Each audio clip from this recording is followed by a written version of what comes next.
Boa noite, amigos, amigas. Mais uma vez aqui numa sexta-feira de tratamento e saúde. Gratidão, Pai. Gratidão, Jesus. Gratidão por termos feito essa escolha para o dia de hoje, para a noite de hoje. É tão bom quando a gente começa a perceber os caminhos que devemos trilhar. Por uma consciência lúcida. Eu acho isso muito interessante, eu adoro essa palavra, a lucidez. A gente precisa estar fazendo porque a gente conhece. E essa é uma recomendação de Jesus. Conhecereis a verdade vos libertará. A proposta do Cristo, quando ele veio, é de trazer a gente uma lembrança da vida espiritual. Uma consideração referente a nós, filhos de Deus. Vocês lembram do que no nosso último encontro eu perguntei aqui quem tinha falado "Eu te amo, Papai do céu"? Lembra que eu perguntei isso? Quem pegou o hábito de dizer "Eu te amo, Papai do céu"? As primeiras vezes, gente, que a gente faz isso, sai esse meio, né, meio garrado, né? Mas aí a gente começa a fazer uso desse primeiro mandamento. O primeiro mandamento qual é? Amar a Deus sobre todas as coisas. É essa a nossa grande recomendação? E amando a Deus, não é amar o quadro, não. Porque muitas das vezes a gente fala assim, eu amo as flores, eu amo as estrelas, eu amo o dia. Isso é o quadro.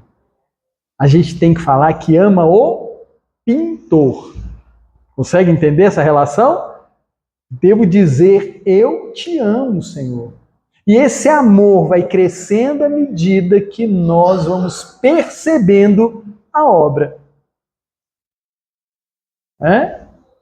Na medida que nós vamos nos conhecendo, percebendo tudo que está ao nosso derredor, a gente tem que ficar cada vez mais amoroso com esse nosso Pai.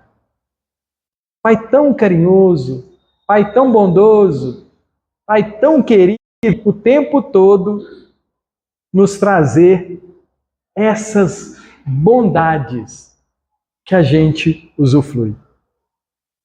É tão bom a gente começar a ter uma relação com Deus.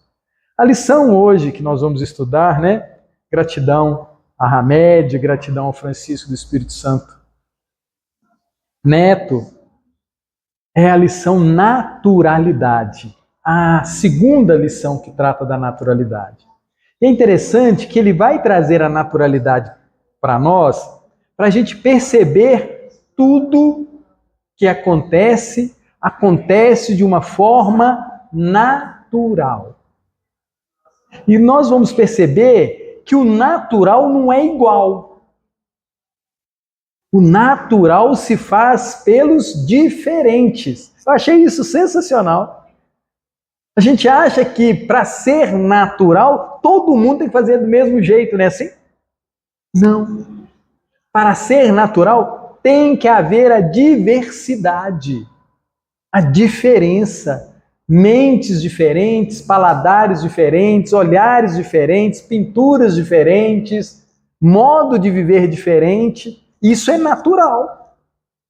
E muitas das vezes a gente quer ter uma vida igual a A, B ou C. Ter uma característica física igual a A, B e a C. Não. O natural é cada um ser ímpar, singular, único. E isso é muito gostoso da gente perceber, porque tira da gente aquele peso da comparação. Ano passado nós estudamos o livro As Dores da Alma, também do Hamed e do Francisco Espírito Santo Neto, e lá tem uma lição que ele fala que toda vez que a gente compara, a gente perde. Isso ficou na minha mente gravado. Toda vez que eu me comparo com alguma coisa, normalmente eu saio em desvantagem nessa comparação. Então, a partir desse pensamento, eu comecei a evitar comparar. Sou único, com experiências únicas, com vivências únicas, com um passado único. Mas estamos juntos. Não é assim? Estamos juntos para poder aprender com as diferenças e experiências de cada um. E isso é bom. E aí eu parei de desejar ser igual ao outro e resolvi me assumir pela minha unicidade, com as minhas diferenças, com as minhas experiências. Fica mais leve, viu, gente? Fica muito mais leve quando a gente se reconhece único e todos únicos também. Né? O texto começa assim com uma pergunta: por que será que habitualmente analisamos a conduta ética dos homens só pelo aspecto teológico e descartamos a fundamentação científica apoiada na natureza? E aqui natureza com N maiúsculo, falando da providência divina. A natureza é a providência divina em todos os momentos. Sempre lembro, quando eu penso em natureza com N maiúsculo, lá do livro A Caminho da Luz. Psicografia do Chico, obrigado Chico, ditado por Emmanuel. Obrigado, Emmanuel. O Emmanuel fala que a humanidade, por desconhecer a providência divina, o trabalho do Cristo, o trabalho dos seus benfeitores siderais, dos arquitetos, dos botânicos, dos biólogos, dos químicos, dos físicos, dos engenheiros, dos pedreiros, dos serventes, dos contadores, dos advogados, por nós desconhecermos o trabalho dessa equipe espiritual, chamamos a providência divina de natureza, com N minúsculo. E aí a gente olha para uma flor, é a natureza. Não é a natureza. Houve um projeto, alguém sentou, figuradamente, né, gente? Alguém sentou para projetar aquela flor. As cores, tamanho, espinho ou sem espinho, local. Tem um projeto ali. Eu gosto de falar que é tecnologia embarcada, né? Tem uma tecnologia enorme naquele produto. O limão, a couve. Gente, pensem na couve. O projetista que fez, pensou na couve. Ele não teve que fazer a ligação das vitaminas, dos elementos da couve com o nosso organismo? Não teve que fazer isso? Quando ele projeta a flor, ele não tem que projetar essa flor considerando o inseto que vai ali polinizar? Consegue entender como é maravilhoso esse projeto?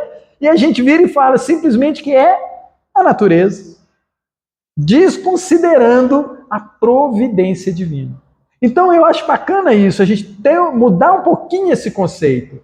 Na hora que a gente vê alguma coisa que a gente antigamente chamava de natureza, será que a gente não deve olhar com aquele olhar bondoso e falar assim, alguém projetou para o nosso bem, para nos auxiliar? E aí vocês já pensaram que todo capim tem um projeto? Toda árvore tem um projeto? Tudo tem um projeto? Aí muda muito a nossa percepção de vida. Não é? Então, voltando à pergunta, por que será que habitualmente analisamos a conduta ética dos homens só pelo aspecto teológico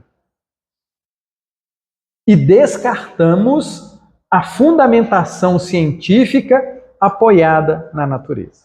E aí o Hamed vai discorrer para nós dizendo assim: Heráclito de Éfeso, um sábio filósofo grego, nos deixou uma máxima plena de significação.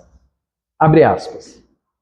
Em rio, não se pode entrar duas vezes no mesmo lugar. Fecha aspas.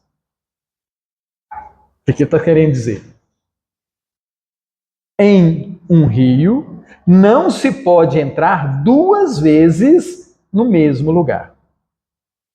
Assim considerando, diríamos que realmente não tocaremos duas vezes no mesmo rio, não só por causa da dinâmica do curso das águas, mas também porque o veremos de forma diferente. E estaremos diferente na segunda vez. Ele está chamando a atenção para a sequência da vida. O momento sempre caminhando. Nada parado. Tudo fluido. Está chamando a atenção para isso. Nós, ontem, quinta-feira, não somos os mesmos de hoje. Alguma coisa aconteceu no nosso pensamento, fisicamente, certamente, que nos faz diferente. E nós necessitamos ter essa percepção. Estamos em constante transformação. Aí a gente entende melhor a frase. Em um rio, não se pode entrar duas vezes no mesmo lugar. Eu acho que é diferente. Eu acho que essa frase está um pouco diferente. Por quê? Porque eu acho que no rio não se pode entrar na mesma água duas vezes. Mas o rio é o mesmo. A margem é a mesma. Só aquelas águas que estão passando ali que é diferente. Mas ele está falando da água. Estão falando da água. No lugar, a gente imagina o lugar. A margem do rio. Sim. Porque eu já vi essa frase. Calada, mas no rio a gente não toma banho na mesma água duas vezes.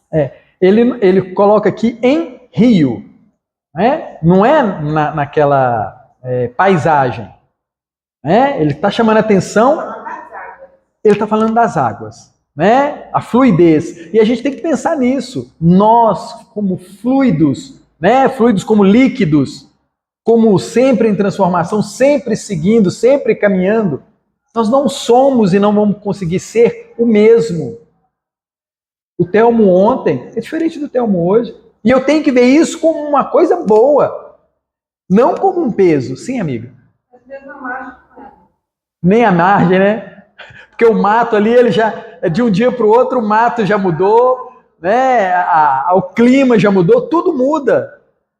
Eu acho isso muito interessante, a gente explorar. A gente precisa explorar isso.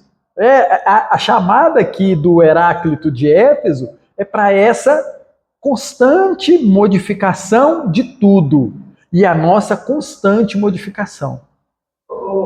Sim, Júlio. A coisa não é perda, é transformação. Né? Perda. Então, isso é maravilhoso, assim. A gente não pensa nisso, não. Mas a lógica não tudo para. Sim, é maravilhoso. Consolador. Não é consolador? Consolador. Porque a gente se vê num processo de caminhada constante. Gente, eu lembro, né, Jesus falando para a mulher adúltera, falando para nós, em qualquer situação traumática, vá, né? A sequência, caminhe e não repita, no caso dela, aquele equívoco. A sugestão constante da gente caminhar. Mas a gente tem hora que quer ficar parado, né? A gente quer fazer um movimento contra. Eu quero parar. Mas esse é uma outra percepção que a gente tem que ter. Somos dinâmicos. Tudo é dinâmico. Tudo está em movimento. A parede está parada, gente? Não. Não está. Nós estamos parados, gente? Não estamos. A Terra gira a uma velocidade de 1.600 km por hora. 1.600 km por hora. É difícil a gente pensar, a gente olha e fala, mas eu estou parado. Mas aí outro dia uma pessoa virou e falou assim, depende do ponto de vista, não é assim? Não tem isso? Depende do ponto de vista. Se o meu pensamento está parado, Mas se o meu pensamento está antenado, ele consegue perceber tudo em movimento. Tudo em movimento. E todo movimento se faz para o crescimento. Todo movimento. Às vezes a gente se movimenta com medo do novo. O medo do novo. Da transformação. Sim. O medo de encarar o que Sim. não conhecemos. A proposta divina, né, ela é de modificação. E a gente quer um Deus parado. Não é? A gente quer uma salvação parada. A gente quer o outro, né, daquele jeito que a gente imagina. E a gente não consegue cultivar em nós que aquele ser amado ou não, ele está em transformação constante. Está em transformação constante. Isso é bom. Difícil é para aquele que ainda está preso a um passado e aí não entendeu essa sequência. Se ele está preso, ele não está observando as transformações diárias. Agora, se ele está livre com o conhecimento, porque a liberdade vem com o conhecimento, a gente não pode esquecer disso. Cada vez que eu conheço, eu mais livre me encontro. Para entender. Esse que é o bacana. Né? Aí ele continua. Só que não vale isso aqui, se eu moro aqui na favela, aqui, eu estou em cima, e embaixo, dois gatinhos que aparecem com uma gata esporadicamente, mãe, provavelmente, e tem aqui embaixo, tinha umas galinhas plantando, os pintinhos ao lado dela, né? E isso todo dia acontece, só que eles não percebem que os pintinhos são maiores, que eu vi, os gatinhos são... Nada está parado, né? Nada. Tudo cresce. Essa é uma lei divina. Nós estamos crescendo. Tem hora que a gente não percebe o nosso crescimento. Outrora, a gente fazia tantas coisas equivocadas, gente. Tantas coisas equivocadas. Hoje a gente se olhar e ver o filminho nosso, né? Nós vamos ficar decepcionados com a gente. Não é isso, não era eu não. Não, isso aí é outra pessoa. Eu fazendo isso? Jamais. Não é? Legal isso, né, gente? É gostoso isso. Por isso da filosofia espírita. Por isso da filosofia, essa constante busca do saber. Filosofia é buscar o saber. Né? Aí ele continua. Não somos hoje o que fomos ontem e nem seremos amanhã o que somos agora. Então a gente precisa se preparar para o Telmo diferente amanhã. Para cada um diferente amanhã. A gente precisa se preparar para isso. Transformamo-nos dinamicamente ao longo de etapas ou fases de aprimoramento espiritual. Aqui ele toca num ponto sensacional. Essa mudança, ela se faz espiritualmente. E todo o conjunto dos elementos materiais se desenvolvem para atender à necessidade do ser espiritual. Já pensaram nisso? Deus cria dois elementos. O elemento espiritual e o elemento material. Qual a função do elemento material? Auxiliar o elemento espiritual no seu desenvolvimento. A matéria toda ela tem esse papel. É nosso instrumento desse nosso aprimoramento espiritual. Tá? A natureza, diz Hamed, não faz nada em série. A natureza não faz nada em série. Toda pessoa possui uma tendência inata de ser ela mesma. O progresso da alma pode, em termos, ser comparado com o crescimento físico. Quando observamos o corpo de uma criança, sabemos que tudo quanto ela precisa é do tempo certo para atingir seu completo desenvolvimento físico-emocional. Igualmente, quando encontramos outro ser humano numa fase qualquer de seu ciclo evolutivo, precisamos respeitar a sua naturalidade, uma vez que cada criatura está estagiando num determinado grau de aperfeiçoamento interior. Isso é muito interessante porque lembram da nossa caminhada evolutiva? Estagiamos no reino mineral, estagiamos no reino vegetal, estagiamos no reino animal e estamos estagiando em qual reino? No hominal. Nós precisamos lembrar disso. Estamos estagiando aqui também. Passamos de ano no mineral, no vegetal, no animal. Não é assim? Agora precisamos passar de ano no hominal. É possível. Claro, claro. Né? Celestial, né? Os felizes. Para que a gente precisa desses degraus? Para dar base no próximo degrau, gente. Para conhecer. Senão eu não posso socorrer aquele que está começando se eu não tiver em mim as experiências desses estágios. É uma coisa muito lógica, né? Se você pensar, é muito lógica, né? A criança vai lá na primeira infância, ela não tem professor? Não tem? Quem está fazendo doutorado não tem professor? Você? Não tem?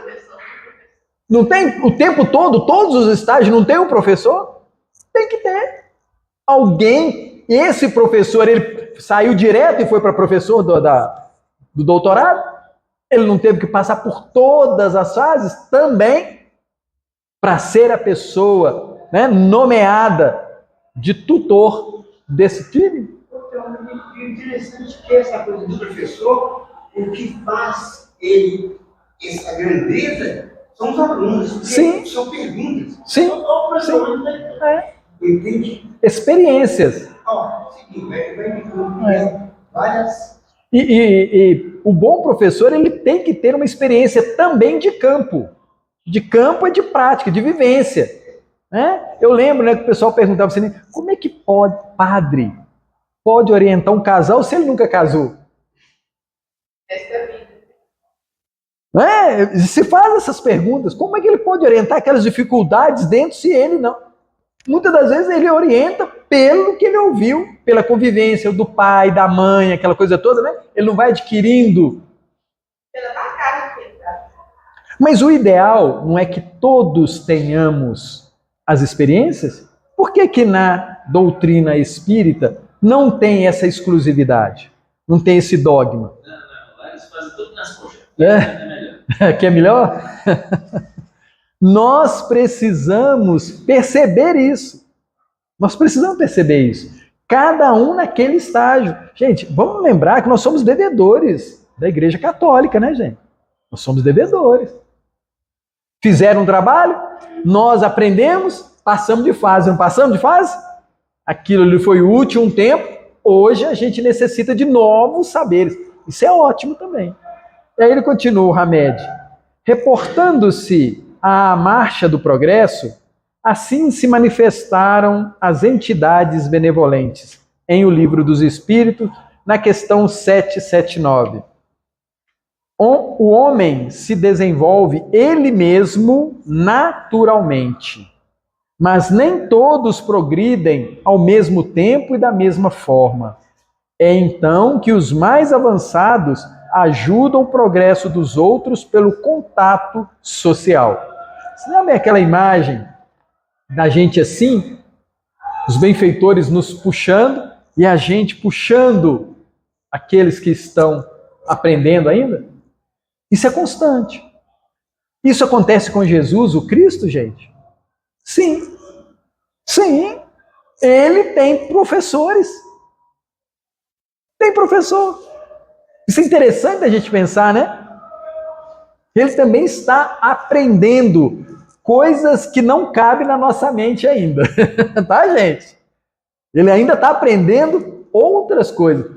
Ele gerencia o planeta Terra e mais alguns planetas, não é assim? Mas não tem um Cristo que gerencia a galáxia?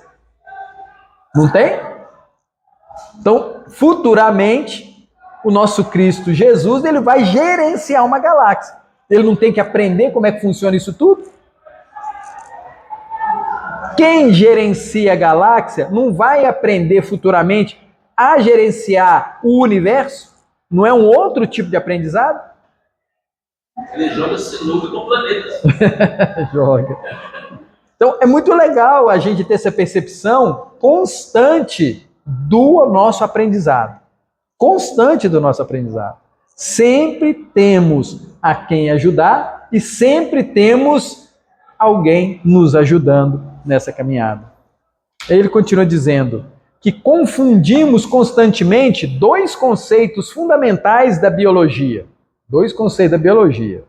O natural e o normal. A gente acha que é a mesma coisa, né? O natural e o normal na biologia.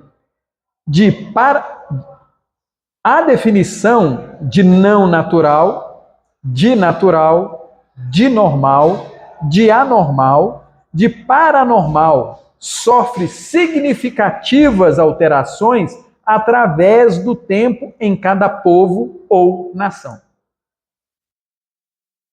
Se tomarmos por normal o indivíduo que esteja completamente isento de traumas, desajustamento emocional ou dificuldades íntimas, certamente não encontraremos criaturas normais. Que interessante isso. Se a pessoa não tem problema nenhum, ele não é normal. Porque no nosso conceito, o normal é ter algum problema. Então ele é anormal. Olha que interessante isso, né? Na verdade, o normal não existe na biologia. E quanto antes percebermos isso, mais desfrutaremos e participaremos do mundo da naturalidade, da providência divina. Aliás, diz Hamed, é importante lembrarmos que a mentalidade humana, ao longo do tempo, utiliza sua capacidade de reflexão. Nós reestudamos condutas. Nós reestudamos condutas. A nossa principalmente. Reelaboramos valores e alteramos conceitos antes tidos como absolutos, mas agora como relativos. Lembremos-nos do que o semeador da Boa Nova, que os semeadores da Boa Nova responderam a Kardec: o homem se desenvolve ele mesmo naturalmente. A gente tem claro essa definição de homem aqui, gente? O que é o homem? Eu sei pensante. Um espírito reencarnado. Ser humano, um espírito reencarnado. É importante a gente ter essa percepção. É espírito, né? Reencarnado num corpo masculino, num corpo feminino. Sempre precisamos ter essa lembrança. O que é que vai continuar a caminhada?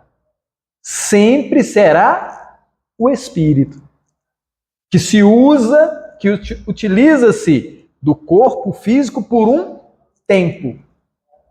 Se usa bem, ele está cada vez mais conectado com as coisas espirituais. Eu lembro, de um livro, acho que é Obreiros da Vida Eterna, obrigado Chico, obrigado André Luiz, que no velório de um deles lá, eles vão socorrer alguns companheiros, e aí a mãezinha vira para o filho que estava desencarnando e fala para ele assim: meu filho, agradeça ao corpo que te serviu tantos anos. Olha que interessante isso. O cuidado que a gente tem que ter com esse equipamento que nos foi dado. Porque a gente não sabe quantos anos nós vamos usá-lo. Então nós precisamos ter esse cuidado. Cuidado com nosso instrumento de viagem, né? Nosso veículo de locomoção, né? Aqui na Terra. E aí ele continua dizendo, aliás, é importante lembrarmos que a mentalidade humana, ao longo do tempo, utiliza sua capacidade de reflexão, já falamos, reestudamos condutas, reelaboramos valores e alteramos conceitos antes tidos como absoluto para relativos. Lembremos-nos do que os semeadores da Boa Nova responderam a Kardec. O homem se desenvolve ele mesmo naturalmente. Mas necessitamos o tempo todo dos professores.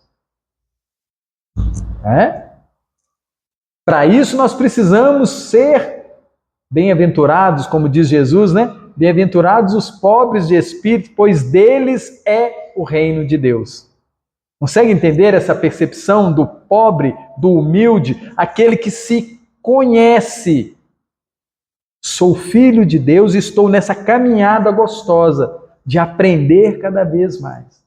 No momento, estagiando num planeta de provas e expiações. Se passar de ano, vou para um planeta regenerado. É assim? Então, isso precisa estar fresco na nossa mente. Quando ele fala, o homem se desenvolve ele mesmo, é essa percepção. Todos os nossos movimentos atuais estão nos levando para esse homem, essa mulher regenerada? Os nossos atos? Alguns estão calibrados, outros estão descalibrados, não é assim? Então o que a gente precisa fazer? Fazer os ajustes nesses que estão ainda desequilibrados. Mas nós precisamos ter uma meta, um objetivo. Não quero mais continuar nessa situação. Acorda de manhã e fala assim, eu quero passar de ano. Vou estudar mais. Vou me aplicar mais. Essa matéria eu estou com dificuldade. Pode pressionar Jesus ao invés de pressionar os outros. Pressionar a si. Pressionar a si. Eu tenho dificuldade na matéria A, na matéria B, na matéria C. Eu preciso intensificar os meus estudos. Preciso intensificar. Aí, nesse momento, na hora que eu precisar ter uma resposta, aí o exemplo de Jesus chega para nos orientar. Esse é o nosso grande desafio. Porque Jesus veio como nosso grande mestre, nosso grande professor, como orientador. Ele propõe para a gente o tempo todo um encontro com o reino de Deus, que está dentro de nós. Ou seja, precisamos nos conhecer. Esse é o desafio. Olhar para dentro. E o tempo todo sendo fluido. Mudando. E ele continua dizendo, durante séculos, antes ele fala assim, não é necessário forçar a capacidade evolutiva do ser humano. Aqui essa questão evolutiva, eu tenho agarrado muito nela, porque muitos de nós achamos que nós estamos aqui para evoluir, não é assim? E ele está falando isso aqui. Não é necessário forçar a capacidade evolutiva do ser humano. Só que toda vez que eu olho para Jesus, Jesus não veio trazer para a gente a evolução em si. Ele veio trazer para a gente a percepção do amor. E eu acho que a evolução está embutida no amor. Consegue entender essa percepção? Porque muitas das vezes a gente fica falando evolução, e evolução muitas vezes parece uma matemática. 2 mais 2, 4, 4 mais 4, 8, não é assim? Eu tenho que evoluir. Não. Não é só matemático, é de sentimento. O processo é de sentimento. Eu preciso sentir. Eu preciso estar conectado com Cristo, com Jesus, com Deus, para que eu aprenda a amar. Essa é a nossa dificuldade. Por isso que ele fala das duas asas. Mais uma virada de chave. Então, na hora que eu olho e percebo que eu quero, né? Porque nós temos esse querer. de evoluir, de aprender. Mas eu preciso aprender amorosamente. Não pode ser matematicamente. Tem que ser amorosamente. Então, quando eu entro no trânsito, eu não estou simplesmente saindo de um ponto para chegar no outro. Eu vou ter uma relação com muitas pessoas ao longo desse trajeto e essa relação tem que ser boa. Porque senão eu vou dirigir só para chegar no outro ponto e passo por todo mundo. Você consegue entender esse movimento? Sem dar passagem, sem ser educado, sem aguardar o tempo, sem reparar na paisagem, sem fazer uma prece por aquele que está deitado na rua. Consegue entender esse movimento de sair de um ponto e chegar ao outro? Amorosamente? Porque senão, antes, a gente só não pegava o ônibus e ia, pegava o carro e ia, sem sentir. E Jesus veio trazer para a gente essa percepção de tudo que está ao nosso derredor.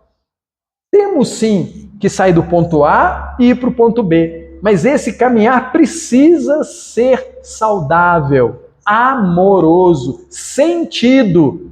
Se ele não for sentido, eu fui até o ponto B e não percebi esse movimento.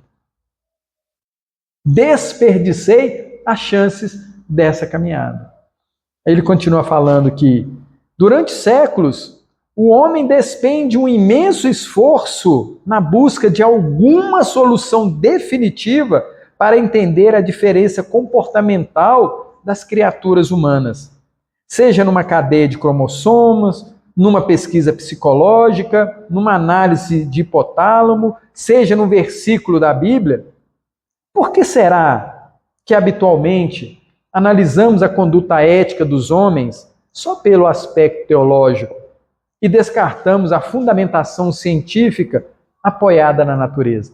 Amigos, quando a gente pensa na questão científica, a gente precisa entender que uma flor, ela tem um processo científico ali. Uma abelha, uma formiga, ali tem um processo científico. A gente entende o científico, a ciência, como pessoas estudando. Mas o processo científico é da elaboração, da construção daquilo. Aquele é um processo científico. De quê? De construir, de pensar, de trabalhar aquela questão. Então, ele chama atenção para isso. Descartamos a fundamentação científica. Alguém pensou naquele projeto.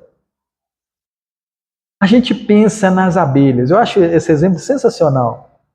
Ela trabalha organizadamente, em equipe. Em equipe. Como é que ela faz aquelas contas, né? Não é? Cientificamente, ela tem esse saber. Adquiriu. E como é que ela adquiriu isso? Foi do nada? Teve um professor. Consegue entender isso? Teve um professor. Teve alguém ensinando ali. Tudo tem um professor. Todo momento. Ela não faz do nada. Nós é que não sabemos. Aí a gente precisa perceber a limitação mental nossa.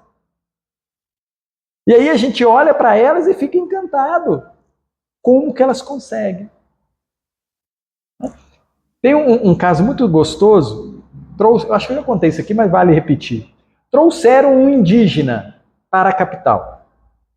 E aí o pessoal ficou mostrando para ele as belezas, né, que tinha na capital. Ótimo.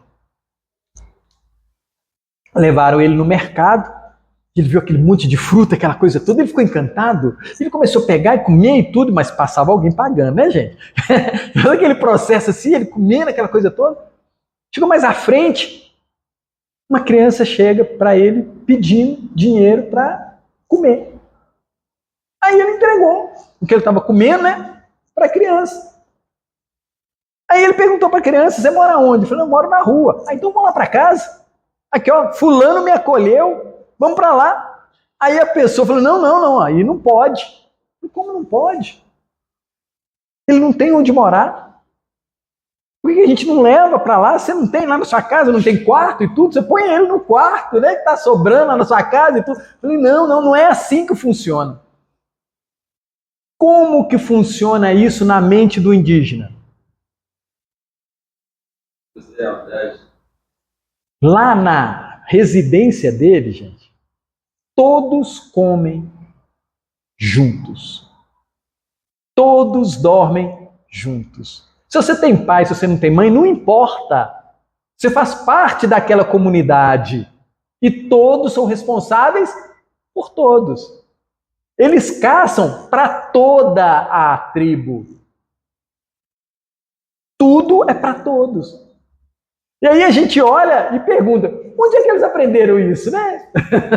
E onde é que foi que nós perdemos isso? Eu acho que o processo é nós perdendo esse tipo de aprendizado que nós tivemos lá. Porque se nós estagiamos no mineral, no vegetal e no animal, nós não aprendemos a coletividade, a sociedade, uns cuidando dos outros. Nós aprendemos isso lá. Aí chegamos aqui e é nesse momento que a gente critica com bons olhos o livre-arbítrio. Eu já falei, quando eu desencarnar, eu vou chegar lá para o Papai do Céu e falar assim, corta o livre-arbítrio que a turma não sabe usar. Mas isso é uma prova também, né? Não podemos esquecer disso. É uma provação que nós estamos fazendo. Sabemos escolher ou não? É muito gostoso essas reflexões, né? Eu adoro. O Espiritismo me encanta por causa dessas coisas. Que a gente pode ir além nessas reflexões que a gente faz sobre tudo que a gente pensa, né? Aí o Hamed continua dizendo assim: nota-se que quase sempre os argumentos teológicos se tornam difíceis à compreensão quando nos colocamos em países ou continentes cujos habitantes têm culturas e tradições diferentes das nossas e seguem outros sistemas filosóficos e religiosos. Se examinássemos as populações do planeta com uma visão empática, através dos princípios da natureza, com N maiúsculo, vê-las do ponto de vista delas mesmas, com certeza entenderíamos melhor a diversidade das tendências, dos costumes sociais, dos atos e atitudes humanas. Não só nas religiões, mas igualmente na providência divina. A criação divina em ação. Aqui ele acrescentou um negócio muito legal. Natureza, providência divina e também criação divina em ação. Olha que bacana isso. Aquela flor que ali tem princípio inteligente, não é assim? Que a vitaliza, aquele princípio inteligente que está ali vitalizando ela, é uma criação divina em ação. Que somos nós? Uma criação divina em ação. Pergunta no Livro dos Espíritos o que é o Espírito, né? Princípio inteligente do universo que povoa tudo. Então nós somos uma criação divina em ação. Bacana isso, né? A gente vai acrescentando cada coisa. Não só nas religiões, mas igualmente na providência divina, a criação divina em ação. Deveríamos procurar as respostas para entender a desigualdade comportamental dos indivíduos. Toda noção de mundo é provisória. Olha que limiar que o Hamed nos leva. Toda noção de mundo é provisória. Eu acho hoje que eu devo ser assim, que fulano deve ser assim. Preciso considerar que isso é provisório. Não será constante. Tudo é provisório. Quando congelamos a concepção de algo ou de alguém, distorcemos a realidade. Fulano tem que ser assim, eu tenho que ser assim. Epa! Congelou. Como diz os meninos, né? Deu ruim. Né? Nada é estático. A evolução é dinâmica. acrescento, o amor também é dinâmico. O mundo atual busca uniformizar as pessoas sem perceber que a própria providência divina é contra a padronização. A própria natureza, Deus, é contra a padronização. Isso me leva a pensar naquela pergunta que fala, na resposta que fala, que Deus nos cria simples e ignorante. Mas nessa mesma pergunta, fala que cada um com uma missão. Então não há igualdade nisso.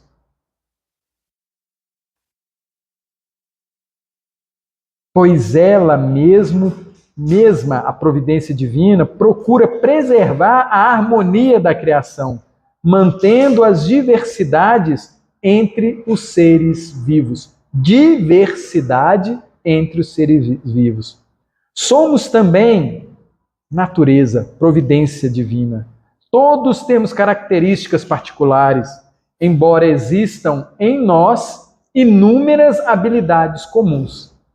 A peculiaridade é um selo divino impresso na alma imortal.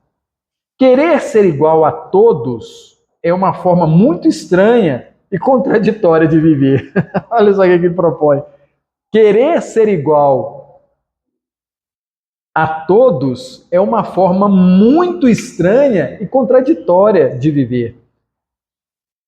O Hamed está nos provocando a querermos ser e assumir a nossa individualidade.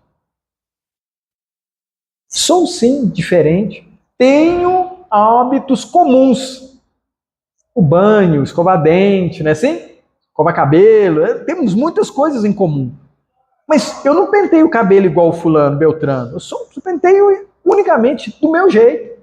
Respiro do meu jeito. Falo do meu jeito. Sou bonito do meu jeito. Sou feio do meu jeito. Tudo isso do meu jeito. Isso está errado?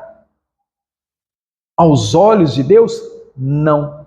Está muito certo. Está muito certo. Cada um ama de um jeito. Gente, se a gente perguntar aqui, gente, descreva Jesus. Cada um vai falar uma coisa. Fale de Deus. Cada um vai falar do seu jeito. Está errado? Não. É o que a minha percepção sobre isso. Provisória. Conhecereis a verdade e a verdade nos libertará. A cada dia a gente tem que ter esse querer de descobrir. Daí é que vem, né, as inúmeras habilidades que a gente tem. Descobrir. Eu sei fazer isso, eu posso fazer isso melhor? Aquele café não tem jeito de sair um pouquinho melhor, não? Aquela limpeza da casa não pode ser melhor? Aquela conversa com um amigo, será que não pode ser mais agradável? A minha forma de dirigir, a minha forma de caminhar, será que eu não posso ser melhor? Então, o Hamed, ao mesmo tempo, ele chama a nossa atenção para essa nossa diferença e chama a nossa atenção para não querermos estar parados, estáticos. Chama a nossa atenção para isso. Acordei de manhã, eu não devo querer repetir o ontem. Não devo querer. Devo querer fazer melhor. Devo querer fazer melhor. A gente precisa lembrar desse conceito. Se eu estou repetindo o que eu fiz sexta-feira passada, eu estou morto. Conseguem lembrar desse conceito que Jesus trouxe? Lá no Evangelho, Jesus não fala isso? Deixai os mortos enterrarem os mortos? Aquele que não está ligado às questões divinas. Aquele que está simplesmente comendo, bebendo, dormindo, reproduzindo, ele está morto. Se a minha programação hoje é fazer a mesma coisa que eu fiz semana passada, eu estou desconectado com essa fluidez da vida. Provocação bacana essa, né? Jesus fazia isso lá. O companheiro tinha perdido o pai, queria seguir Jesus. Seguir, não é? Caminhar. Eu falei, não, mas peraí, deixa primeiro eu enterrar. Jesus falou assim, mas por que você está se preocupando com o corpo? Para que você está preocupando com o corpo? Ele é um espírito e se libertou da carne. A gente pensa nisso, gente? Hoje desencarnou uma tiazinha minha, maravilhosa, tia Gaída, beijo no seu coração, que o desencarne dela seja tranquilo, esteja em paz. E amanhã a gente vai lá consolar, rever os primos, os tios, mas com uma alegria de que ela se libertou. No Livro dos Espíritos fala isso, gente. O desencarne é uma libertação. Nós aqui agora estamos presos no corpo. Provisoriamente. Não é? Precisa entender isso. E provisoriamente no corpo para aprender o quê? Para transformar-se em quê? Para colaborar com quem? Para auxiliar a quem? Então esse processo a gente precisa ter ele muito fresco na nossa mente. Essa constante transformação de tudo. Se eu seguir, vou junto. Se eu paralisar, vou demorar um pouco mais. E aí ele fala, somos também natureza. Todos temos características particulares, embora existam em nós inúmeras habilidades comuns. A peculiaridade é um selo divino impressa na alma imortal. Querer ser igual a todos é uma forma muito estranha e contraditória de viver. Querer ser igual é estranho e contraditório. Não podemos traduzir o interno pelo que vemos no externo. Nós queremos ser iguais, muitas das vezes, à aparência física, a atos, posses. Nós queremos ser. E ele chama atenção, não podemos traduzir o interno pelo que vemos no externo. Trazemos na intimidade uma singularidade só nossa. Somos individualidades. Graças a Deus. Sou único. Engraçado isso, né? Me vem à mente aqui, quando lá na Bíblia fala assim que Deus envia seu Filho único. Todos são únicos. Consegue perceber agora essa relação bacana? Qualquer um que ele mandasse seria único. Porque nenhum é igual ao outro. Proporções e proporções, tá, gente? Né? Proporções é aquele único naquela condição, né? E a gente único aqui nessa condição, ok? Não vamos confundir isso, não. Tá? Trazemos na intimidade uma singularidade só nossa. Todos somos diferentes. E o sucesso de uma vida plena é nos expressarmos diante do mundo usando nossa originalidade. Hamed está tentando dizer que a nossa diferença, a nossa particularidade, ela é ótima na sociedade. A nossa singularidade, ela é original, ela é sensacional. Todo mundo está pensando do mesmo jeito. Aí vem um e fala assim, mas isso não. Aí a massa toda vira e fala assim, não, mas esse cara não sabe nada. Eu falei, não, mas peraí, ele trouxe um ponto de vista aqui para nós, vamos considerar isso? Vamos pensar sobre isso? E aí aquela construção, ela passa a ser original, porque conta com a colaboração de todos que estão envolvidos. A inteligência cósmica nos dotou, desde a criação, de dons e talentos necessários para darmos ao universo a nossa cota de participação. Lembram da resposta da questão 132 do Livro dos Espíritos? Lá pergunta assim: qual o objetivo da encarnação? Questão 132. Aí lá tem duas respostas. A primeira: a lei de Deus nos impõe a encarnação com o objetivo de chegarmos à perfeição, purificação, santificação, a felicidade plena. Ok? A segundo objetivo: Deus aguarda a nossa parte na obra da criação. Olha que interessante isso. Deus aguarda a nossa parte na obra da criação. Deus constrói viaduto, gente?